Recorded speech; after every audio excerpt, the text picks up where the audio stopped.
All right, and thanks to you at home for joining us this hour. Happy Monday. Happy to have you here. It has been sort of a rollicking day and a rollicking few days of news, particularly when it comes to all the scandal stuff, the still unspooling scandal around this president, the one that appears to be getting him a little more wound up with each passing day, if his public comments are anything to go by.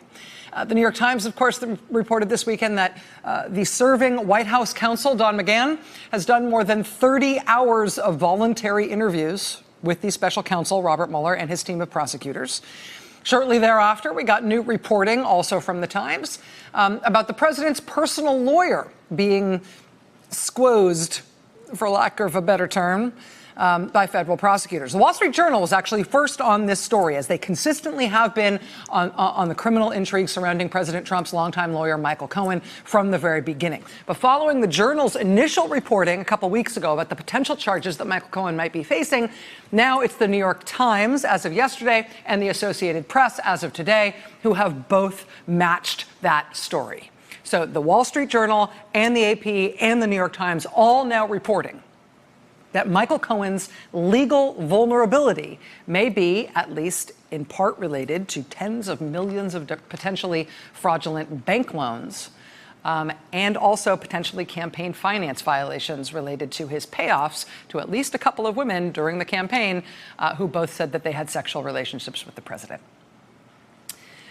Despite all of that good reporting on Michael Cohen, now we've got three big news outlets all matching the same basic substance about what Michael Cohen might be charged with. Despite all that good reporting, I remain convinced that the only way we will ever be sure that Michael Cohen is actually being criminally charged is that eventually we're going to see Michael Cohen being arrested and we'll be able to read the indictment, which lists criminal charges against him. And I mean, until we can see those things with our own eyes, until we can read the document, until we get confirmation from prosecutors, I sort of feel like I'm not going to believe any of it. I mean, there's so much spin being spun by so many sources on the different legal elements of this entire scandal surrounding the president. But the Michael Cohen part of it is, I think, the worst in terms of the ratio between real information that we can publicly check and obfuscatory noise and spin that might have nothing to do with real facts. There's just a lot of blah, blah, blah about Michael Cohen and very little publicly checkable information that we can balance it against. To that end, I think there's actually one big red flag in the recent factual record about what's going on with Michael Cohen that we should take note of, that we should all factor into our understanding of his potential legal jeopardy and how that might relate to the legal jeopardy of the president. There's been so much ink spilled, so much hot air blown over the last couple of days and, frankly, weeks when it comes to Cohen. But on both the McGahn story and the Michael Cohen story, there's so much noise about it. They're both potentially interesting, right?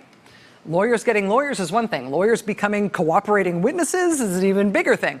I do think that there are steps that we should all take to avoid being spun or misled on both of those stories.